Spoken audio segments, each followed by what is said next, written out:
alone, but with you as a remote observers and speakers. So let's wait 1 second. Okay, Tarek is here. Well, Tarek, don't worry if the cam is not working.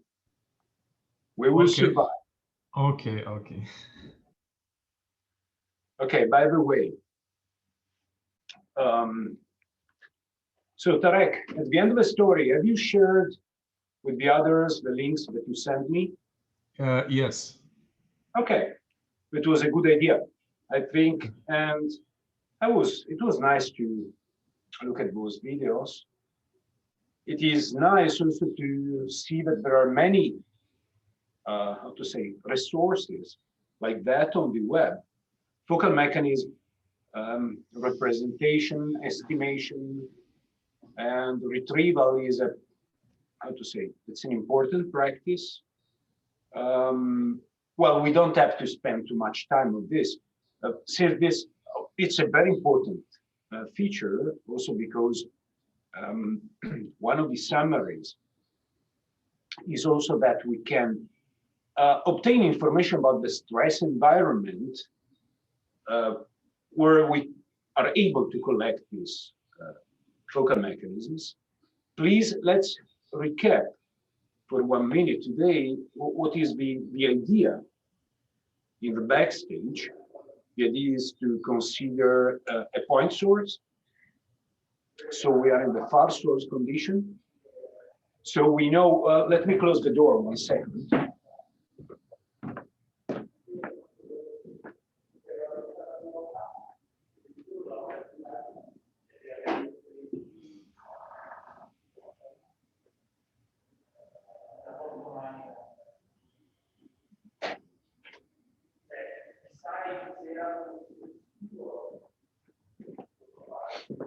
So,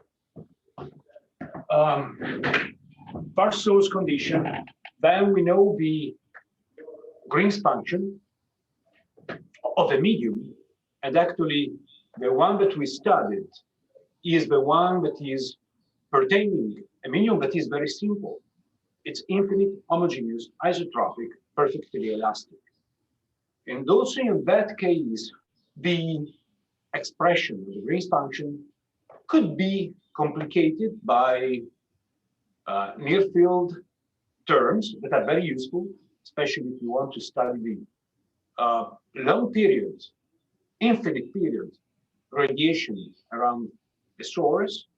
But if we stay in the far source condition, then the terms that will remain are just a few. In this medium, a P wave and an S wave with their radiation pattern.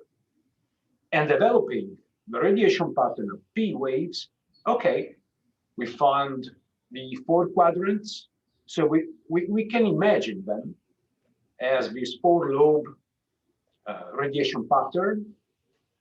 And then if we imagine to consider a focal sphere, to make a projection, a stereographic projection, to cut it and to look from the top, we have a focal mechanism representation. So that's the theory.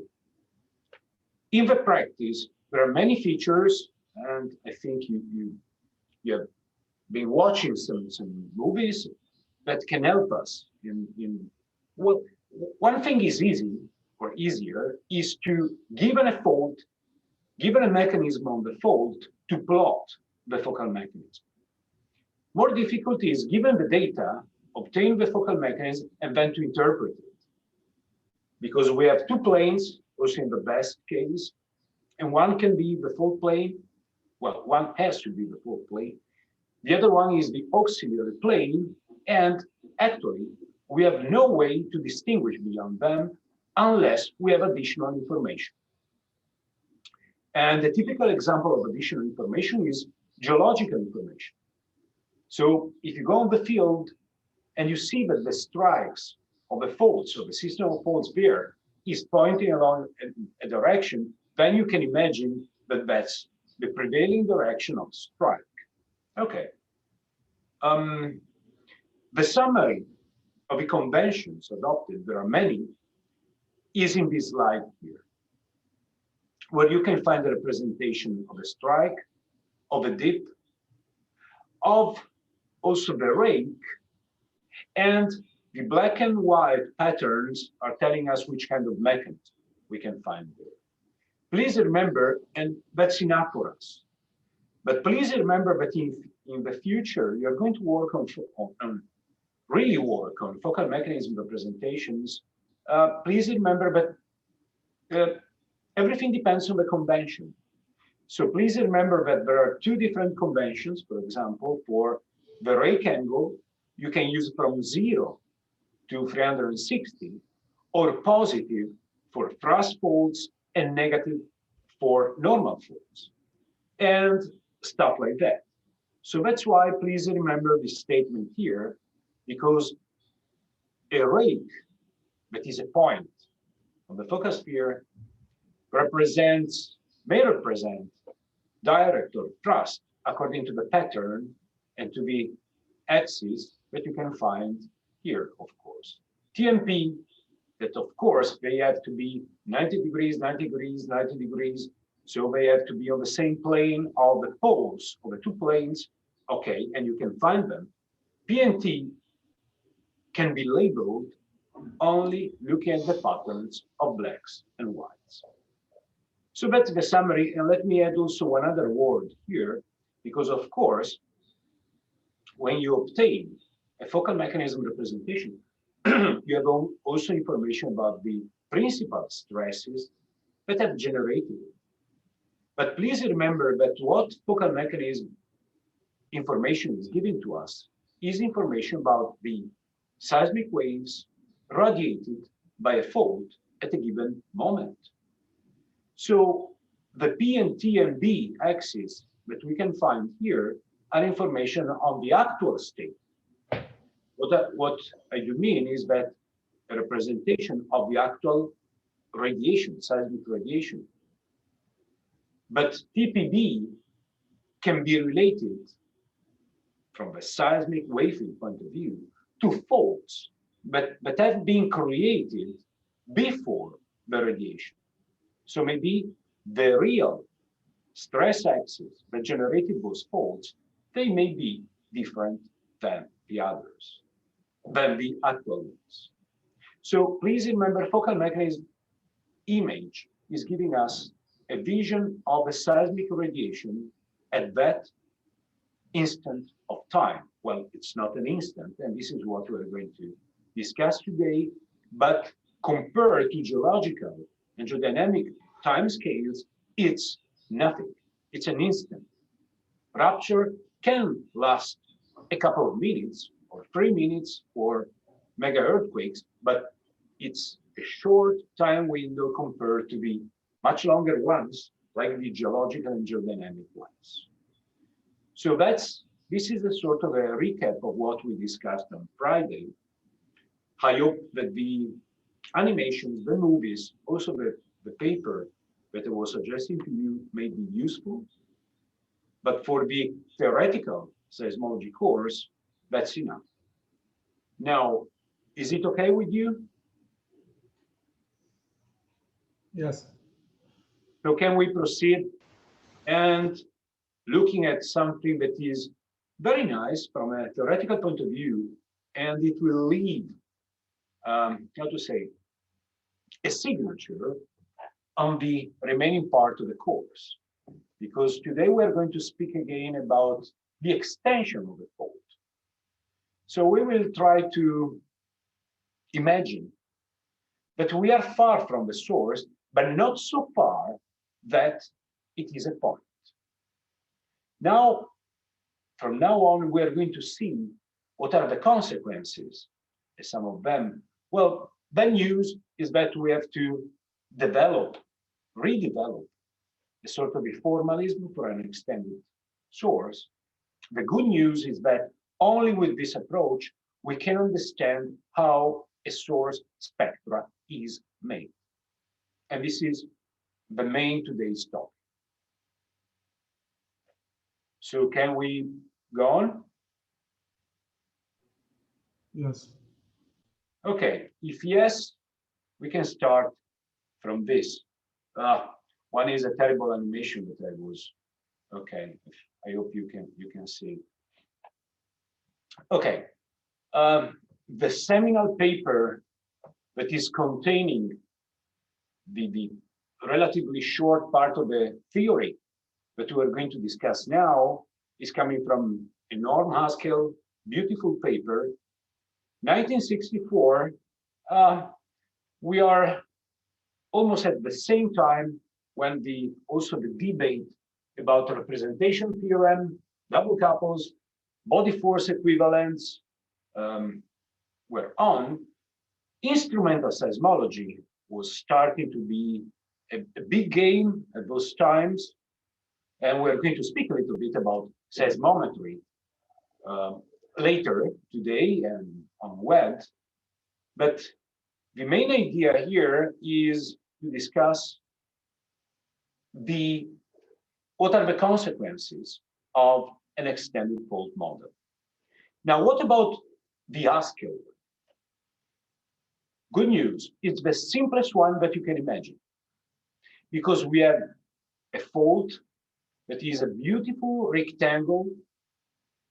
So it's a plane with a given normal, as you know, with a given pole. It has a given length. It has a given width. Rupture is starting from one point of a fault, maybe on the left here.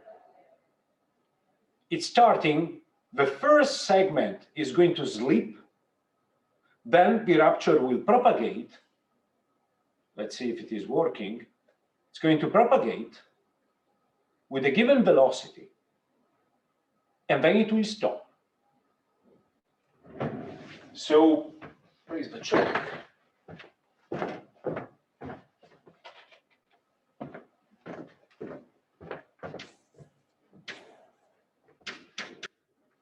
The rupture starts here. It's going to propagate. And you can call this unilateral.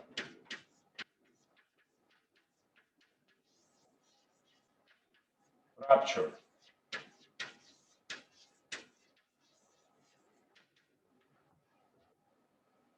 Here we have a length, here we have a width, and we have a given rupture velocity. And today we're going to consider an important kinematic time. It's called rupture time.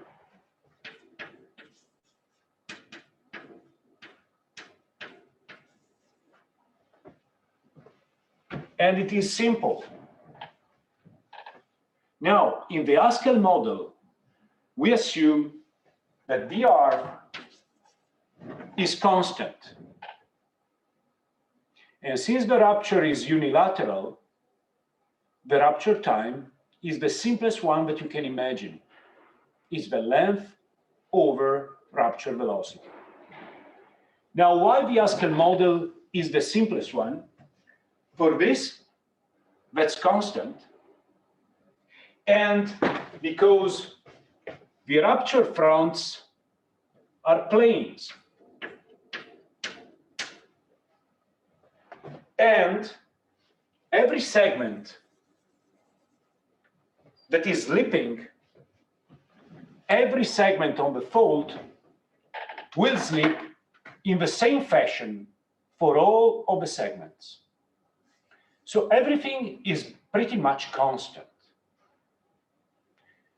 In nature, these conditions should be relaxed because the rupture velocity will not be exactly constant. The slip on the fault will not be the same. Many features will not be the same.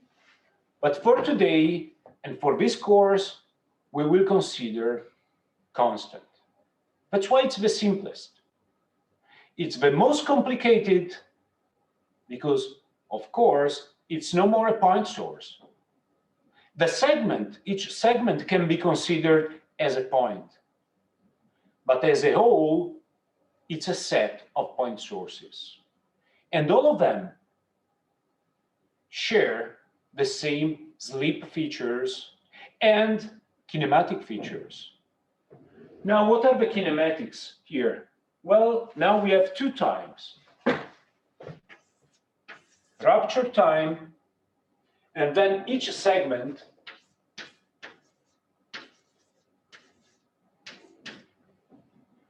will be quiet, it will sleep, it will stop.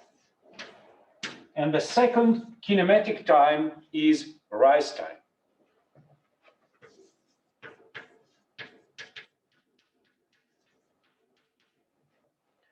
Now you should remember what we have used also, what we used on Friday, the kinematic signature in terms of a Green's function for a double couple of this sleep time will be its time derivative.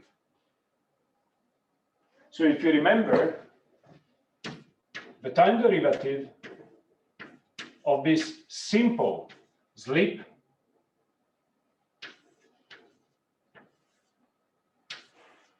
it will be a boxcar with a duration equal to tau.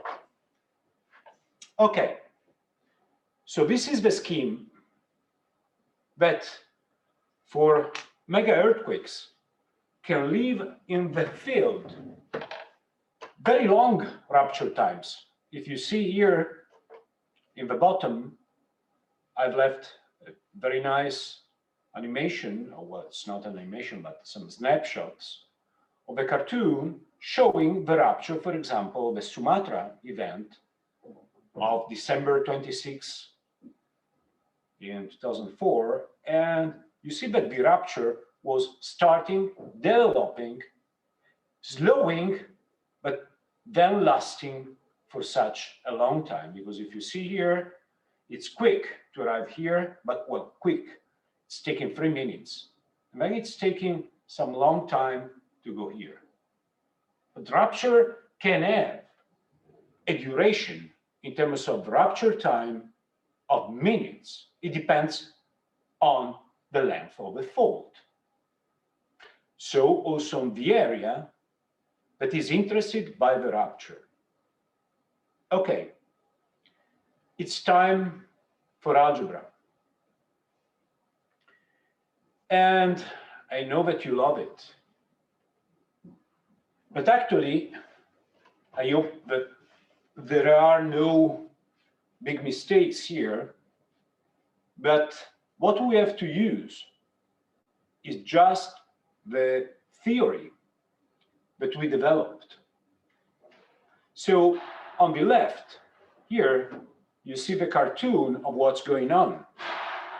We have the fold, we have the width, we have a segment that's rupturing with its style. So it could be a thrust, could be a normal, could be a strike, and that is going on. Then rupture is moving, slip, moving, slip, end. So actually, what we have to use is the representational theorem with its integral, and the integral is becoming a sum. Because now the displacement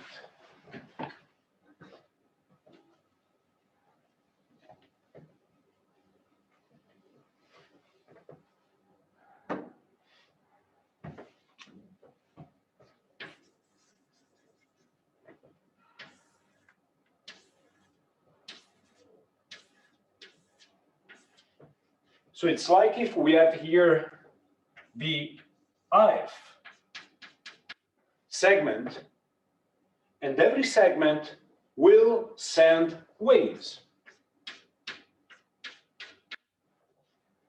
They are going to reach the receiver, and so we have to sum all the single contributions.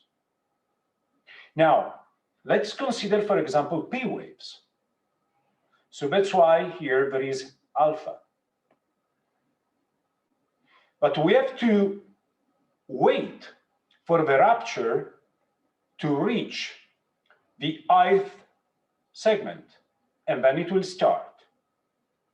So that's why there is this delay time here that depends on the position of the segment. And if this is the ith, okay,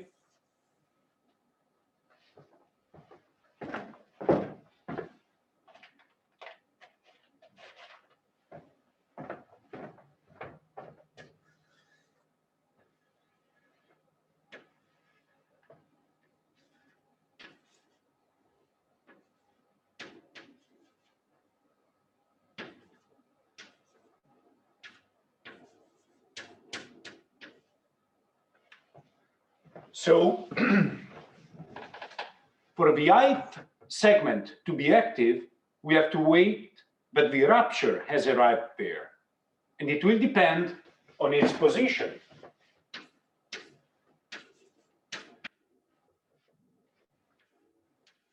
So here it will start.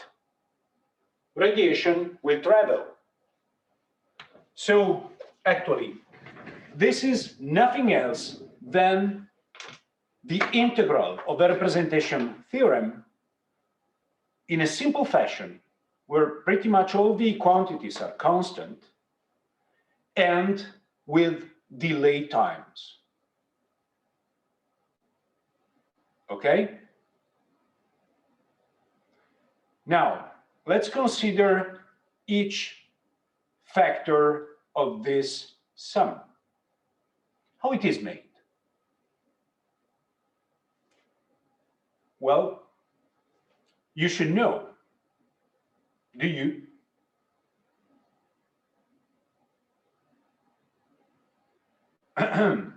My friends, I know it's Monday, it's morning. So it's the sum for the first. Can you hear me? Yes, I do. So we have the displacement along the fault is equal. Not along the fault. We have the slip along the fault. Yeah. And then the displacement related to the P waves, in this case here, will travel to the receiver. What I'm asking is that every piece of the fault, every factor of that sum is made in a fashion that we should know.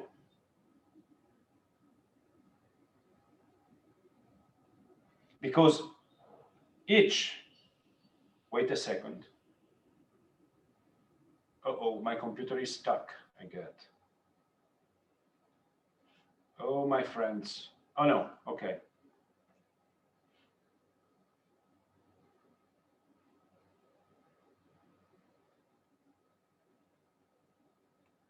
Every point, every segment of the fault will radiate as a single element. So we can imagine, or let's consider this.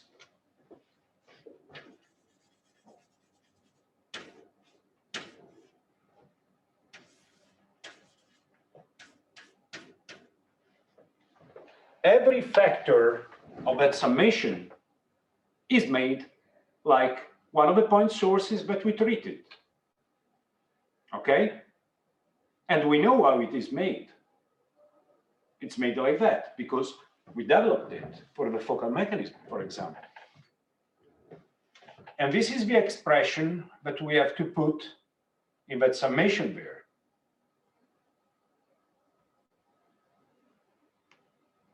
So every U of I, it's radiating here, and this will be U of I with a given distance. My network. Pardon?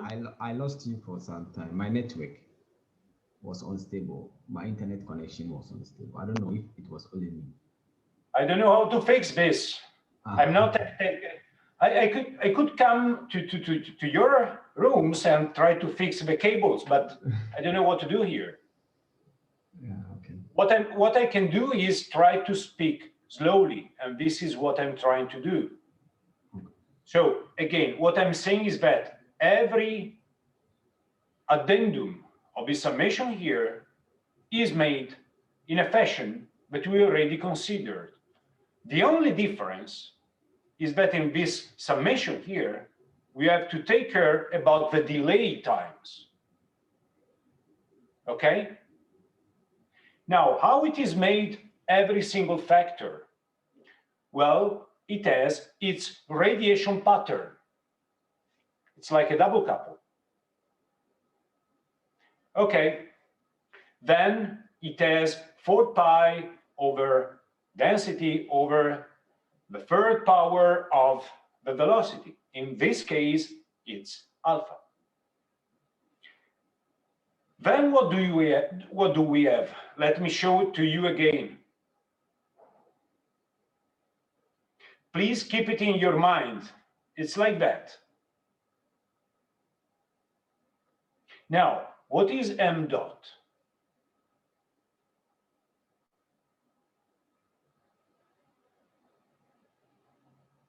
What is m dot? The moment tensor, isn't it? No, No. it's not the moment tensor. It's the moment. It's a moment, all right, okay. Remember that the tensor here actually is expressed in the direction cosines. Now, what about m dot?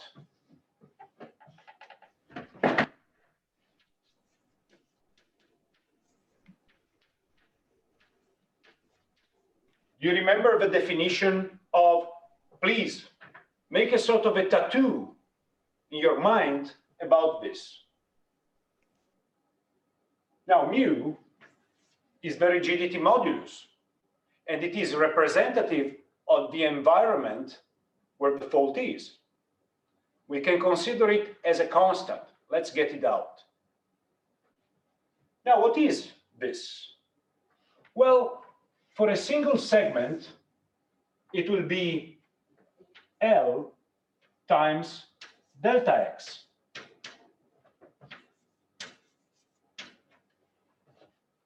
It's the small area. What is this? Well, that's the time derivative of a slip, right? And we suppose that the slip has the same amplitude and the same duration for all the segments of the fault. It's the Haskell model. Okay. After this, please let me continue. Otherwise, we will always stay within this rupture.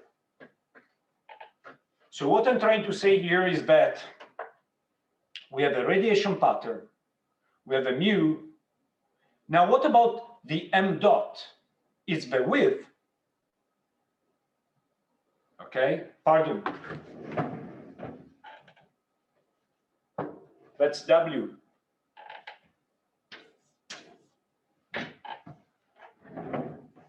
Times what? Well, the displacement of a slip, but it's time derivative over the distance, and the time has to take care about the delay time. And it is this. Now let's make, for now, another approximation. We will consider that all these distances here are I, R1, R2, R3, Rn. All of this, they are different, but now we consider them as pretty much the same. And let's put a general distance. So we can take this out. Now the crucial step that is giving us the time occurrence of the switches is this. because now each segment that is going to break will have the same d dot. And when we have to switch it on? Well, when the rupture will arrive at that point. And we can write the switching. So let me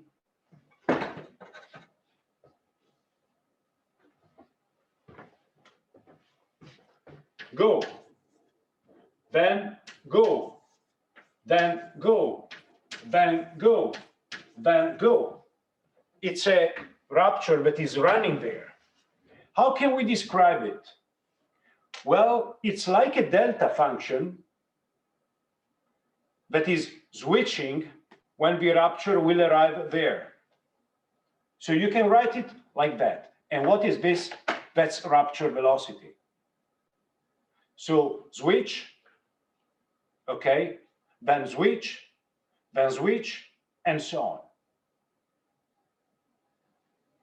So this function here is giving us the clock of the rupture. Okay, Haskell model assumes that d dot is the same for all the segments of the rupture, and we can take it out.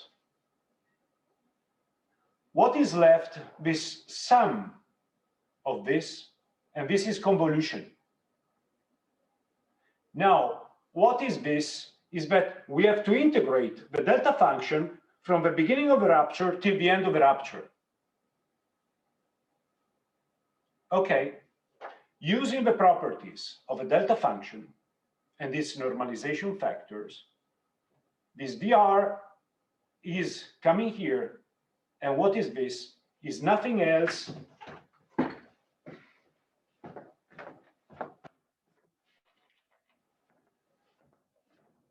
than a boxcar with duration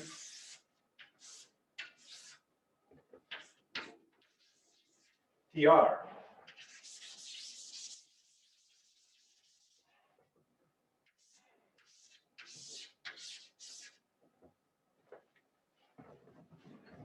So that's the duration. And this B here stands for boxcar of duration tr.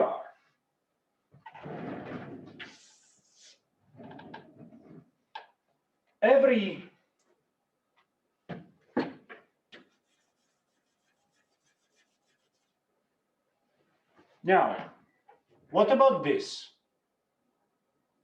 That is a boxcar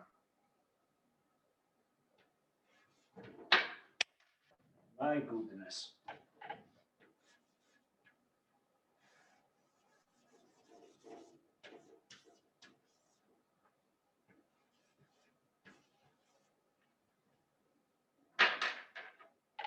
And the other function is a boxcar of duration tau. Good. Now, what is the most important new factor here is this.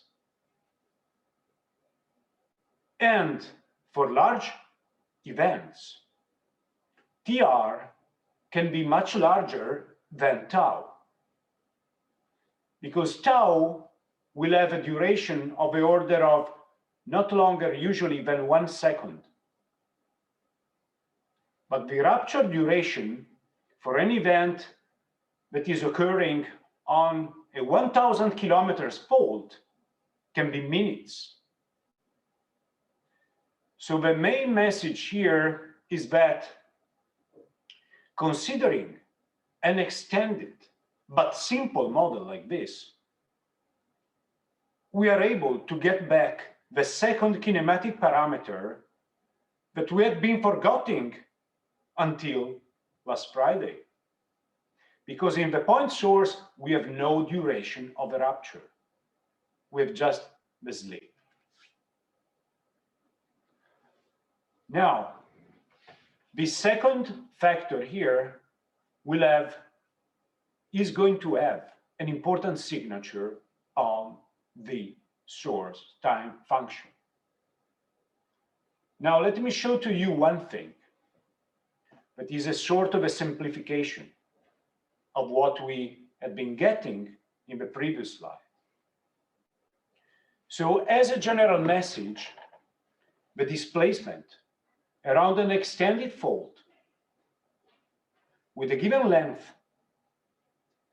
and with a given, okay, according to the Haskell model, occurrence of slip in time on any segment is proportional to the convolution of a boxcar of a duration of a slip convolved with a boxcar with the duration of the rupture time. So the situation is here. Well, this is, in our jargon, this is tau and this is TR. Okay.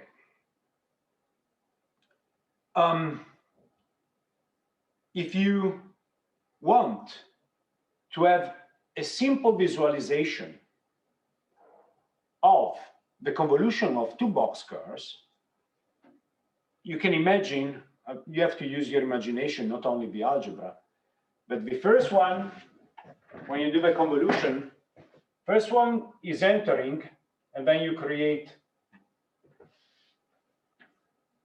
this, then both are active,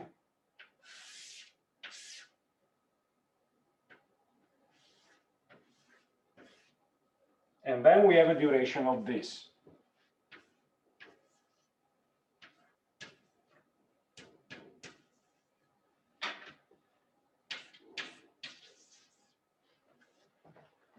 So the result of the convolution actually is a trapezoid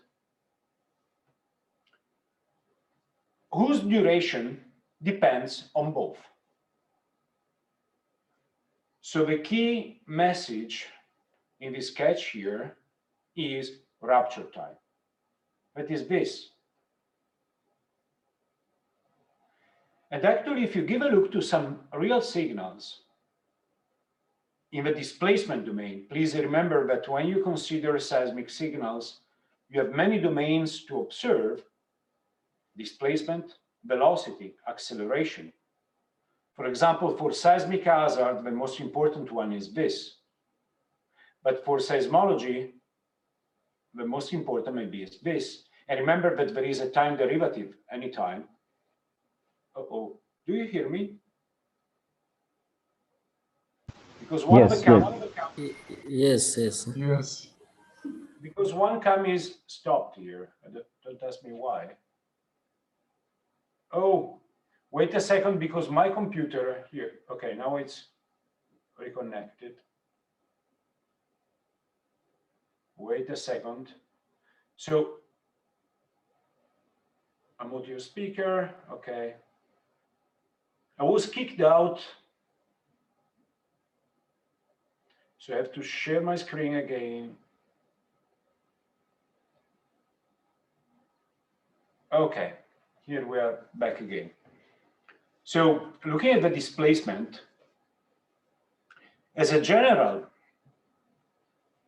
and simple scheme, you can find the signature of a trapezoid on average.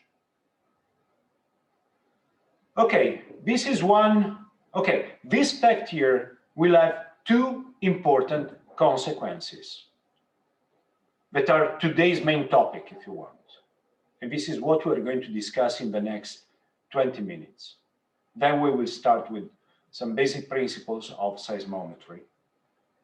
But please now let's have in mind this.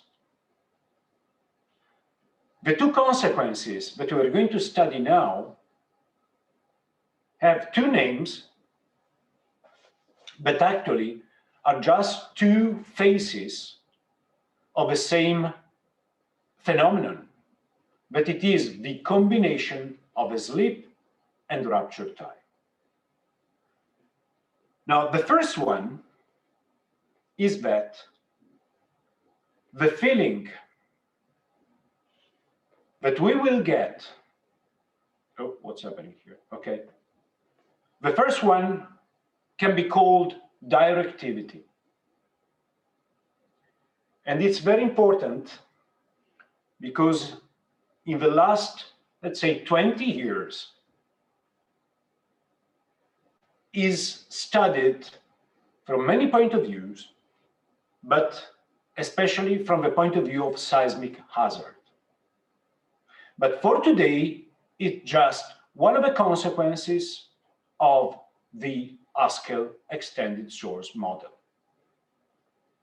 And it is nothing else than geometry and intuition.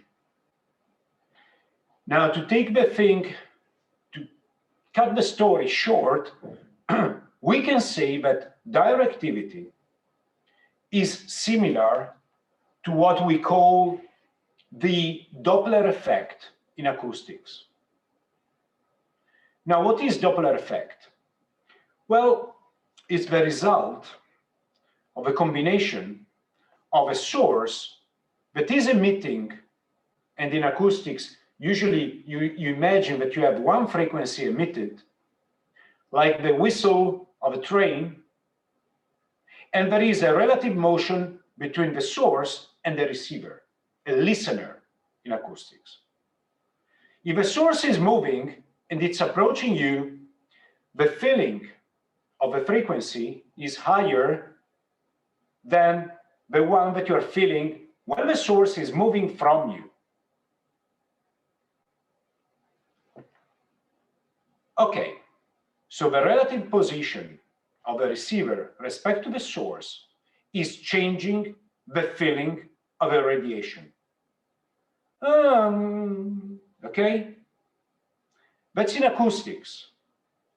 In seismology, the effect is similar from a physical point of view. It's a little bit more complicated because we don't have a source that is emitting a single frequency. It's emitting many things. But the idea is the same. And the sketch that you have to remember about directivity, but you have also to understand, is this. Now, let's imagine that we take our fault and we look at the situation from the top. Now, let's imagine that we have a receiver in front of a rupture.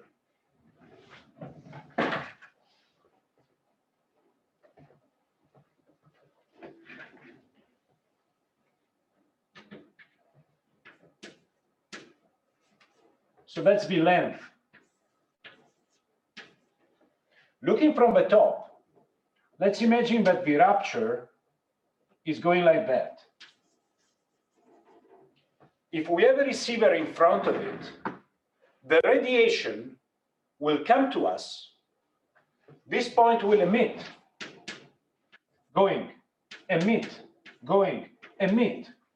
Now you can imagine that we are feeling the radiation that is accumulating on our side, because then it has a shorter distance to travel.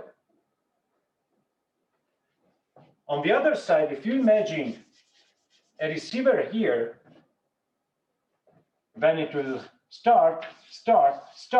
Now it has longer distance to walk. And so the signal will be stretched in time.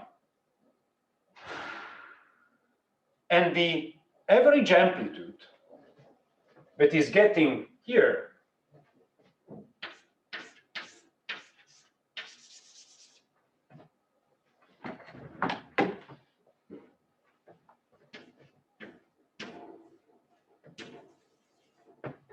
the area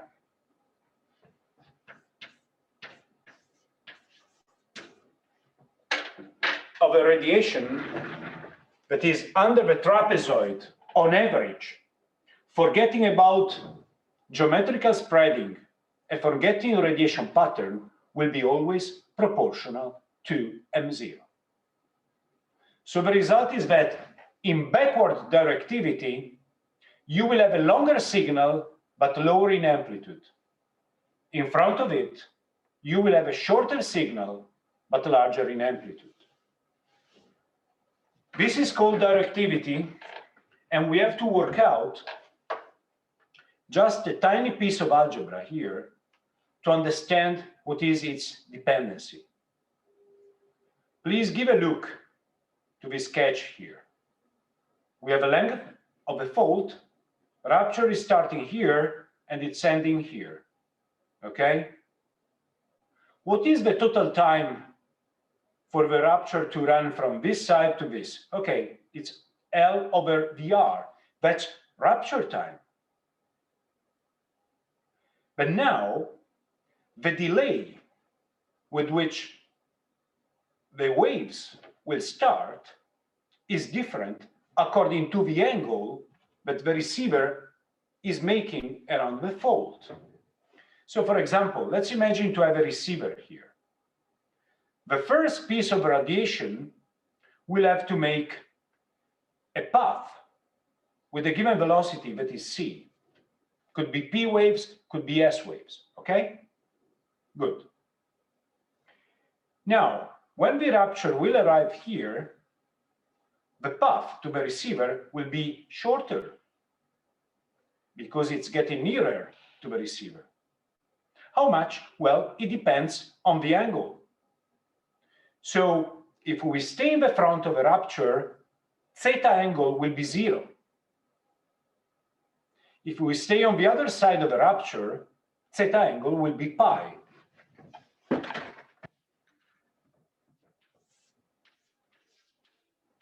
Here it is 0. Here,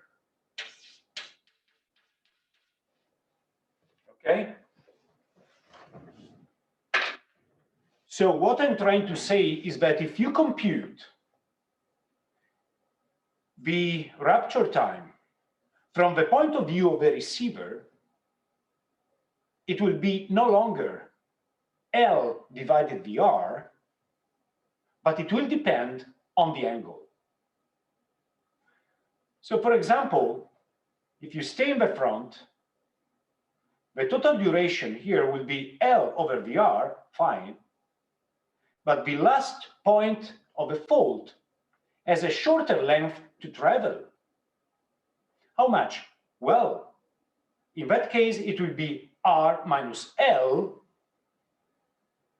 but it is a shorter distance to be traveled by C minus RC. Now, if you work this out, you will get this expression here. What does it mean?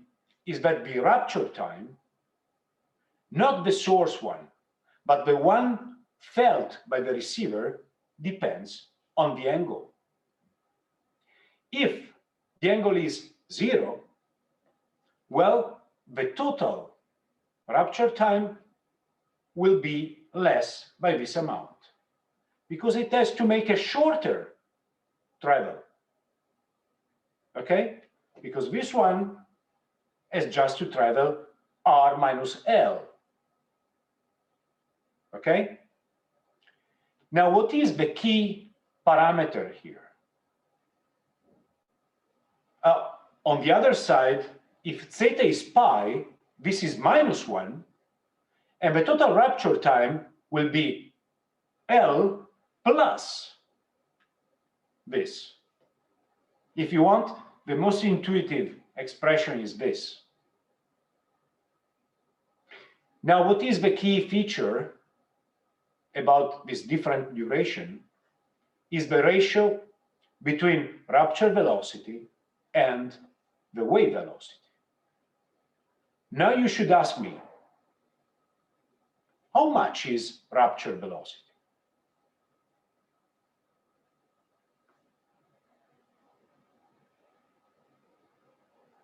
How much is rupture velocity? Thank you. Well, I don't know. No, we know. We know. Well, we guess. And there is a simple answer. Rupture velocity, on average, is roughly said, no more VR here.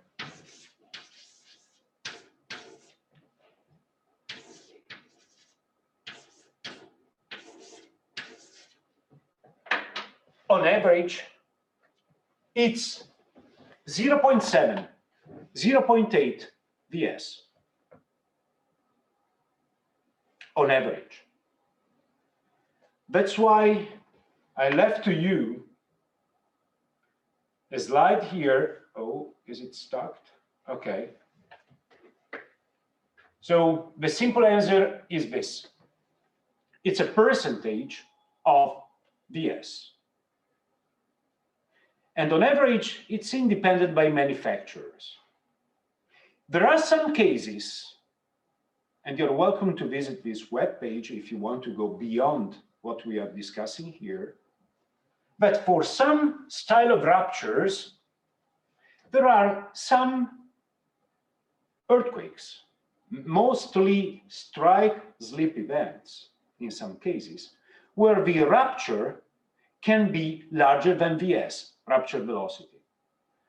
That's why sometimes in literature, and that's why I left this slide here, you can hear about super shear. So if you're going to, in your future, to listen to the word super shear, it means a rupture velocity that is larger than VS. So for some kind of ruptures like these ones that are belonging to the strike-slip events, there is a theoretical possibility to go beyond VS and, of course, less than VP. But what we have to remember is that on average is 0.7, 0.8 VS. So the first effect of a rupture time is directivity. And the effect of this directivity is that if you stay in front of a rupture and the rupture is arriving to you, you can get larger amplitudes and shorter durations. So one of the possible views of this feature is that the radiation patterns that we studied on Friday and we used, if you take care about the extension of the fault, so in the near source condition, they can be deformed according to the position, to your position respect to the rupture. So these lobes that are expressing amplitudes are becoming larger if you stay in front and smaller if you stay in the back. How much? It depends on the ratio between rupture velocity and DS velocity. This is one of the first consequences, directivity. Keep it in your pocket and take it out at the exam. The second consequence is what we are going to find now, and it will be very important for the definition of magnitude. That is, if you want, the real next topic. Why? Because now it's time to make the last step in algebra for this Haskell model. And what we're going to define now in a couple of slides is what we are going to call, in general, the source spectrum. So the main message collected today from the Haskell model is that if you stay in the time domain, and if you want to make a general vision around an extended fault, we find that geometrical spreading averaged, radiation pattern averaged, the displacement skeleton is made by M0 times the convolution of two boxcars, rise time and rupture time. Now, I have a question to you. And I want to listen some answers from you. The question is a simple one. Let me delete part.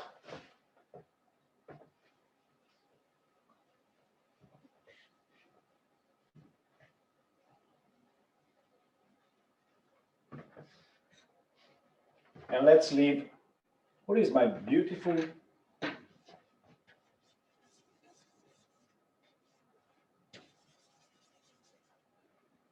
rupture time, rise time, and here I can use this convolution.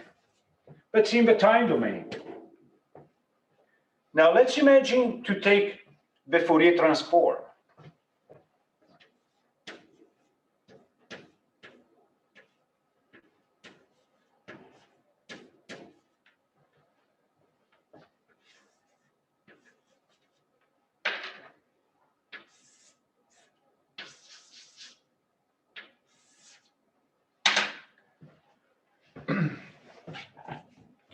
Now, I'm sure that in one of your courses in the past, or taken here at ICTP, you discussed Fourier transform. Question number one, am I right? Yes. Yes. Thank you. Second question, but can be asked only if yes was the first answer. What is the Fourier transform of a boxcar?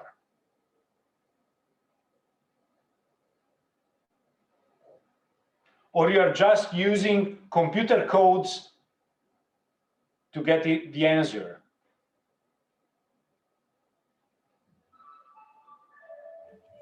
Pulses. Pardon? It will be a pulse with a spaces with the length of the boxcar. I can imagine that, but well, let me say that I prefer a sort of a better answer, but actually is a function, is a very special one. Sync function, sorry. Thank you. I'm so sorry, I had a gap. Thank you. Okay. You're totally right. The Fourier transform of the boxcar is the sync function. Now, Jacobu, what is a sync function? Sorry, you are the first in my list here. I cannot see your lips, so if you are speaking, but I want to see a sound, to listen to a sound. No, I wasn't speaking. Okay, what is a sync function? Well, the answer is maybe, I don't know. Okay. Actually, I prepared, but I hope that it's not important. Can I answer, Prof? Yes, yes, but wait a second. Oh, not this one. What is this? Okay. Well, I would like to use the Italian version, but it's not going to change. Oh, it's beautiful. It's beautiful. So, my friends, okay, thank you, Maria Aurora, because you answered, but I really hope that also the other guys here, they are supposed to know it. Also because I think since high school, we have been taking limits of sine of x over x. I hope.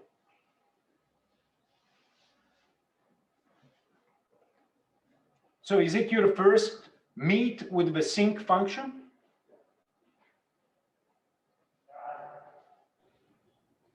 No. Okay, so it's a good old friend. It's a friend, it's there, it's nice. Well, why it's important, the sinc function, not only for its analytical properties, not only because it's part of a limit, very famous one, but sine of x over x, when x is going to 0, it's 1. Also because if you write sine of x as a series, the first term is x. Good. But there is another feature of a sinc function. I don't know if it is written here.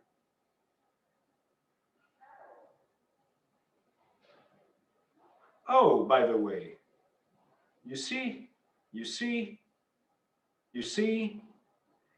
it's very important in signals theory. Because let's see if there is Fourier here. Okay.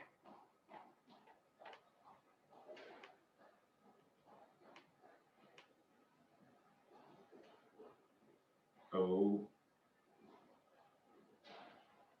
Okay. The sinc function is the Fourier transform of what I call the boxcar.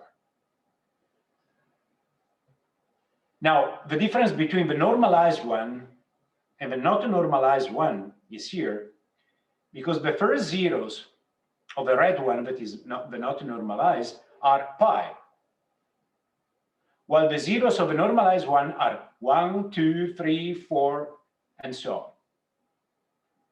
Now, what is the most important feature for us today, and it will be very important, is that the Fourier transform of a boxcar is a sinc function. So this one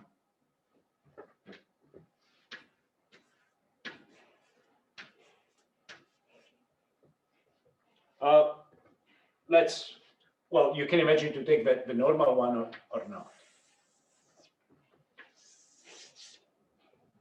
And now these zeros here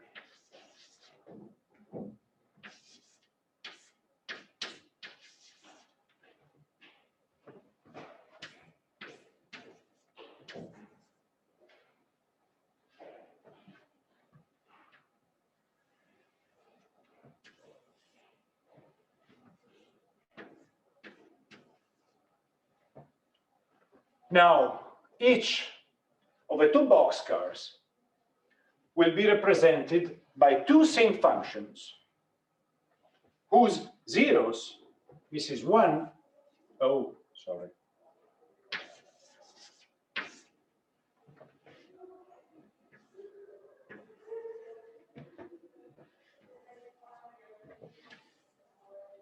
But the zeros will depend on the duration of the boxcar. Now, TR is on average longer than tau. So this is sharper. Tau is shorter than TR, and this is longer. Now, please do remember that the convolution in one of the two domains becomes a product in the other one.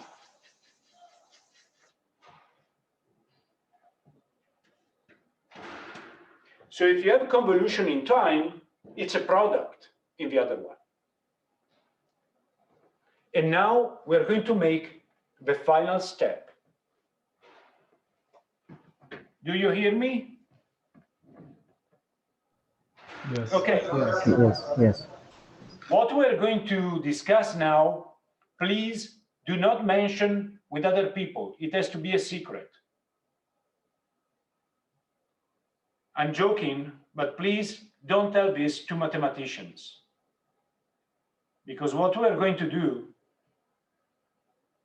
is this. Look at the top right. We're going to treat the sinc function in a very cruel, bad, terrible way. So please don't tell anyone.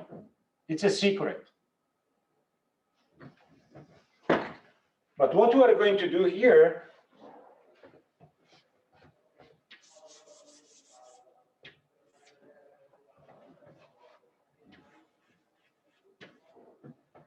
we're going to take it in a terrible way. it will be constant until x, and 1 over x from x on. Also because most of the area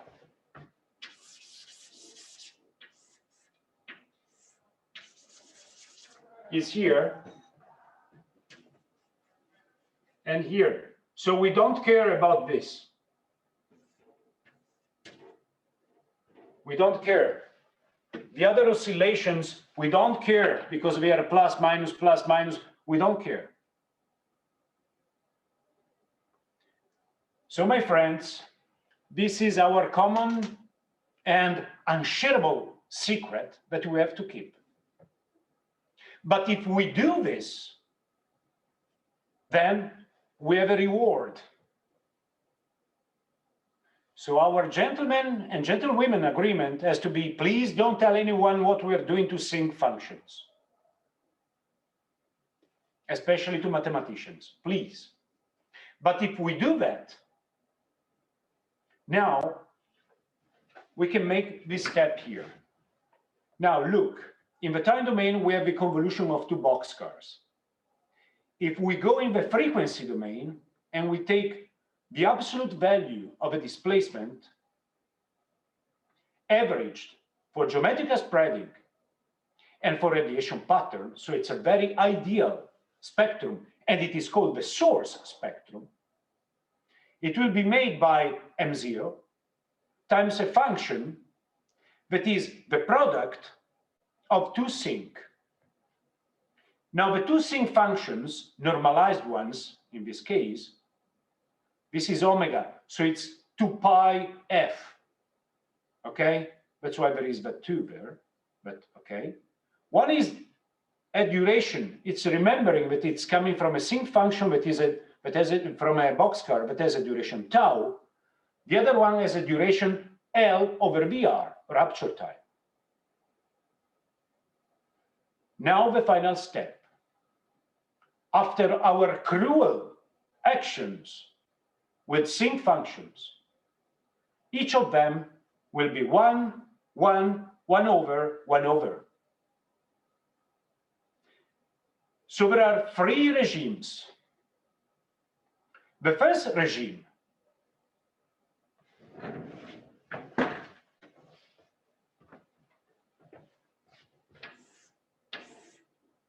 this and this. Now this is going with 1 over tau. This is going as 1 over TR. Oops. And this is longer. So this is shorter. Okay, when the frequency is less than this and this, so when omega is less than 2 over TR, both are 1. So we have M0 times 1 times 1. Good. Then, when omega is larger than this, but smaller than this is going as 1 over. So this means that is decaying as 1 over omega. Finally, when omega is larger than 2 over tau, both are decaying with omega squared. And the end, my friends, is blowing in the source spectra that is also called the omega squared model. Because we have here a spectrum that behaves like 1 over omega, but wait a second, here we're using the logarithm. So 1 over becomes a slope minus 1, omega squared over becomes a slope minus 2. And this is called the omega squared model. And now you should ask, who cares? Tarek? Who cares? Okay. All of us should care about this for two reasons. The first, as you can see, it's not flat. What does it mean? That if you're taking larger ruptures, one part will increase because this point here will be dependent upon M0. So larger ruptures means that M0 is increasing. But larger ruptures mean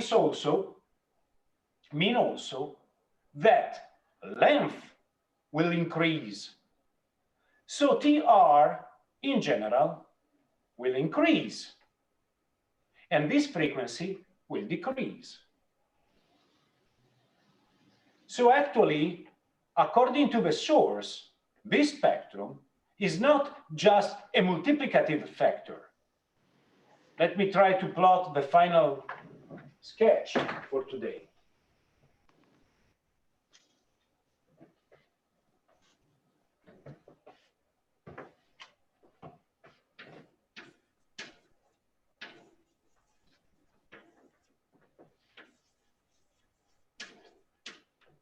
Now, let's imagine that the source spectrum is just a scaling factor with M0.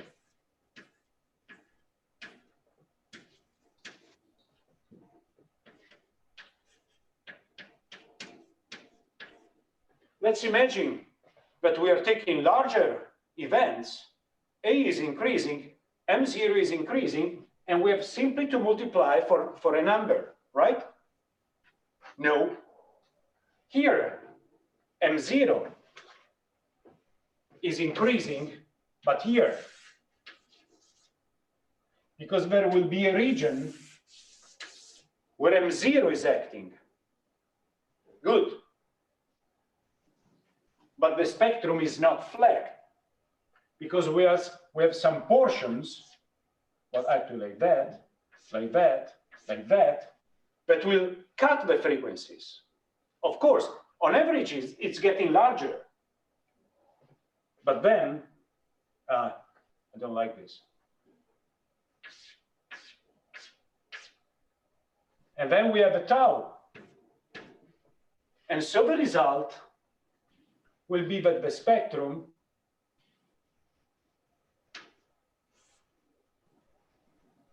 will be like that.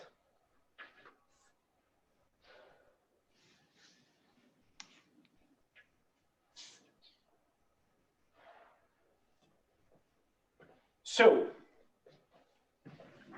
we will use the consequence of this spectrum not being flat because it will change our feeling, so we recorded spectrum differently. And this will have a deep, deep consequence on magnitude definition, the original one by, I'm trying to say Sir Charles Richter, but he was not a Sir because he was American and not British. So let's call him Sir Charles Richter. When he first defined magnitude, and we will see it on Monday, Friday, he was using the logarithm of displacement, basically. Then other magnitudes had been defined using body waves and surface waves, but there was a problem. In the 70s, people, seismologists, realized that they were saturating. They couldn't increase as they were waiting for. Well, the problem is the source spectrum. So problem is nature. That's why after the 70s, a new magnitude has been defined based on this spectrum. And that is why, let me tell you just from now, why it has been called MW. Well, because Kanamori used W, but okay. but actually is based on moment. You know why? Because in principle, M0 can always be read here, and it can always increase in principle.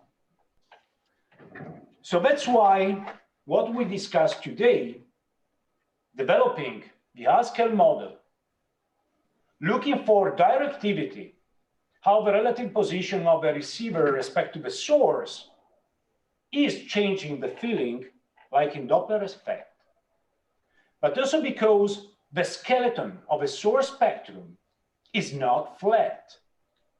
Can you imagine how nice it would be? Well, it's flat. We just take a number, M0, we multiply.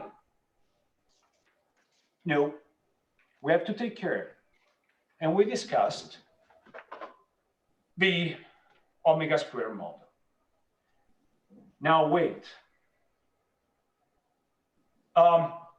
This last picture, this last cartoon is taken from Stein and West session, as you can deduce from these captions here, just to relax you.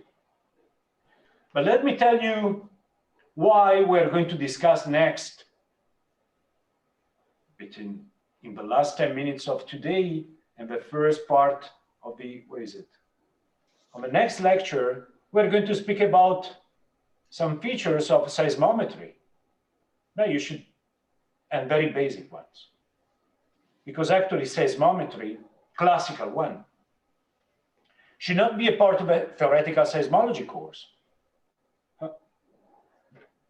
But there are a couple of features that are important. Well, of course, instruments are definitely important. And so we will give a quick look to what's going on here, what was going on, what is going on with the recent, and they are called feedback or broadband seismometers, and then you can study them in your future. But we will start from inertial seismometers, and the seismometer is actually a pendulum. Well, I'm making this thing simple, but for hundreds of years, some genius in mechanics people, very important people, spent days and lives in trying to design a seismometer. And we will try to understand why. Well, let me tell you now, I cannot resist.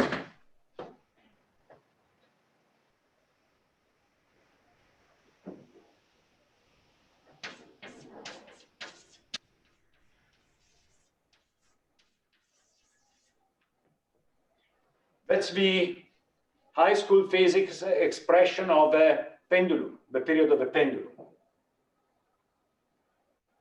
And you can take a beautiful mathematical pendulum, you can develop the theory, and you get this. Now, can you imagine for seismology, when we want to measure 100 seconds, how much it should be? Well, let's say 100 meters. Wow. Okay, you can go to the giant cave here, a couple of kilometers, and you can visit it.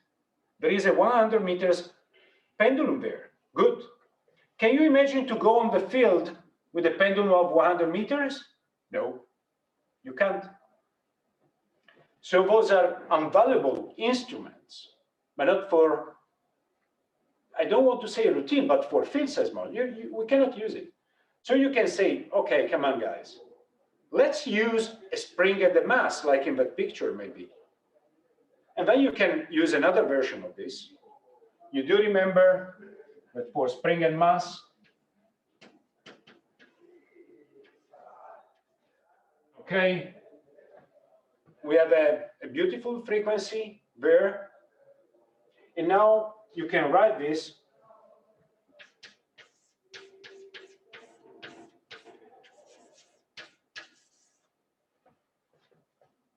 Okay, can you imagine to measure 100 seconds with a spring and a mass?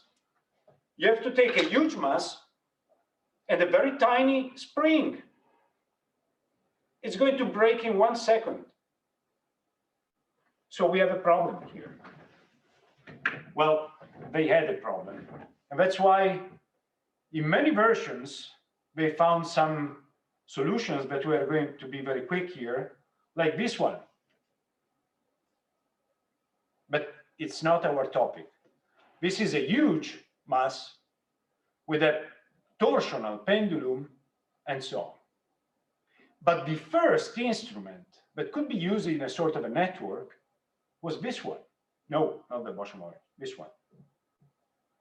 Now, this was the seismometer that Charles Richter and Benno Gutenberg could use after 1920 in California. So they started to accumulate data. And you know that California is quite an active region. And I don't remember if it was Lamont Doherty, but okay, Richter and Gutenberg, the fathers of modern seismology, if you want, they had also to answer to the press. Okay, there was an earthquake. Was it strong? Well, you have to explain that maybe an earthquake, a local one, could cause a shaking that is comparable to the shaking caused by maybe a more distant event, but a larger one, maybe from Mexico. And so, how to explain that?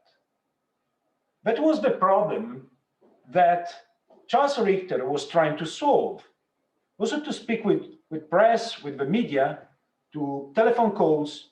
And so that's why he decided to use magnitude. And he had been using this kind of instruments. We were in the 1930, approximately.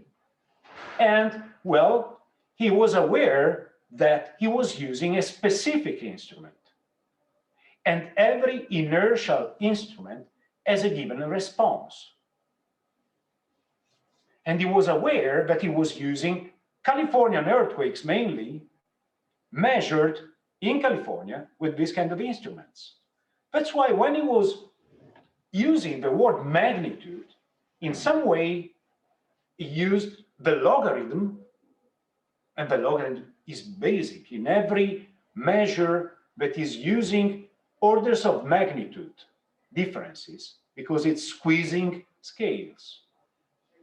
Because powers become multiplications.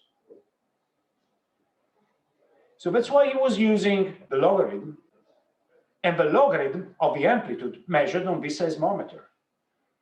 So we are going to make a very quick tour on web about seismology, but actually instrumental seismology, just in the sense that we have to understand that every inertial seismometer, including the ones that had been used by Charles Richter, they have a specific response, like that. So you may have short period instruments, you may have long period instruments, but according about mass and K, or the length, they will respond to different behavior. For example, no, I cannot, just 1 second. Sorry, Professor, for the interruption. Are you sharing the screen, by the way? I hope so, but not with slides. Ah, okay. Wait a second, because, okay, I can use this one. Yes, I'm screen sharing, but not with the full slide, because it's just a prequel. Okay. Now let me use this. Okay, you have two visions. Yeah, I know, I appear very silly, and I am silly, actually. But what I want to do is to make with you an experiment. Okay, no advertisement here for this, but it's a weight, and it's a pendulum. Well, it's not a mathematical one, but sort of a physical one. It's working. Okay, the period depends on the length. If I take it longer, the period will be longer. And if it is still in the linear domain, the period will not depend on the amplitude, because you know the answer of the harmonic oscillator, right? Yes, you do.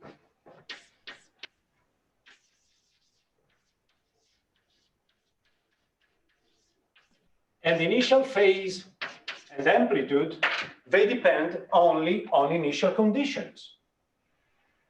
So I can start with this condition, or I can start with this condition, and the period will not change, right? Good. Now, this is the theory for initial conditions, linear harmonic oscillators.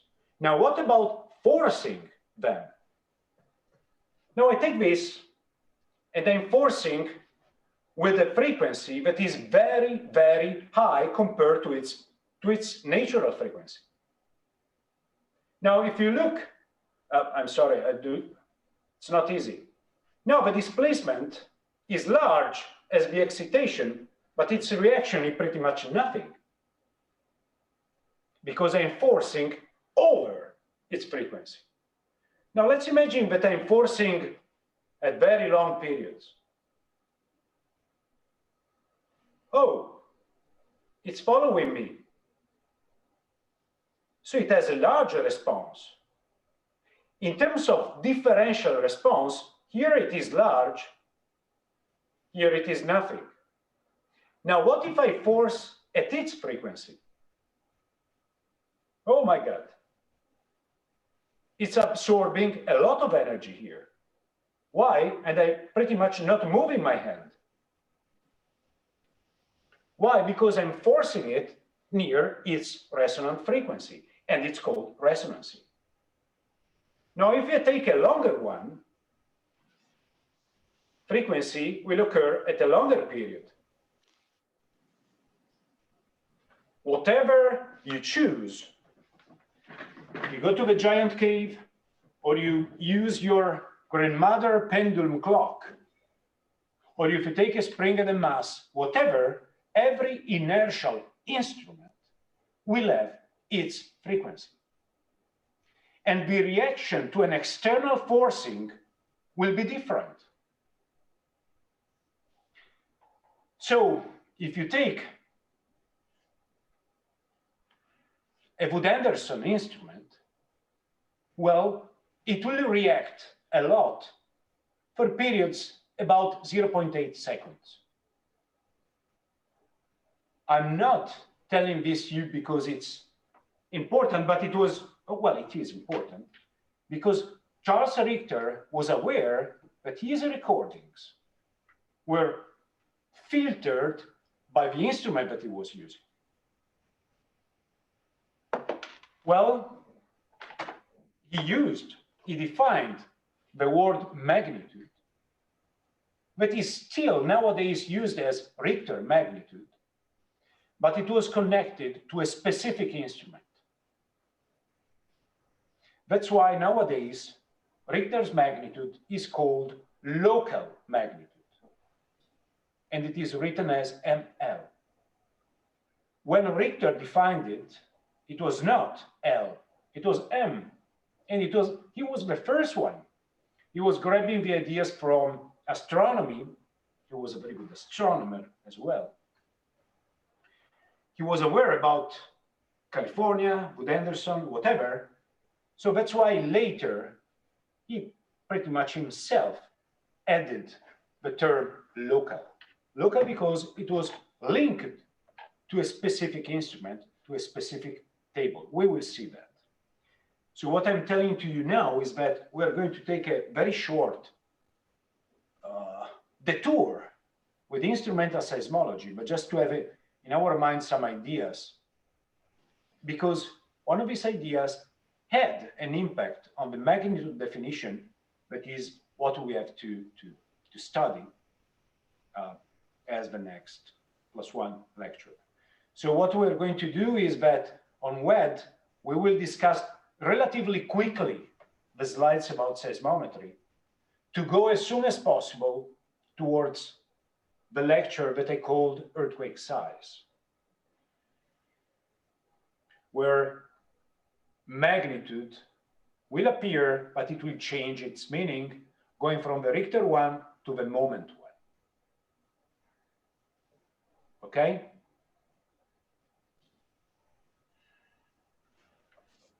So my friends, let me ask you if, okay, message to take home, okay, by Wood Anderson, but it's not going to stay in your pocket. And what is important, what is it? And this. Very simple. It's called omega square model. It's not flat. And you see that now two important times appear, rupture time and rise time.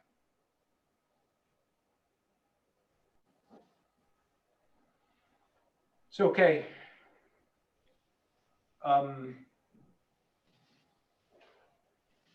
The only homework for you today is to understand this. So, happy Monday, happy Tuesday, and let's meet again on Wednesday. That's fine.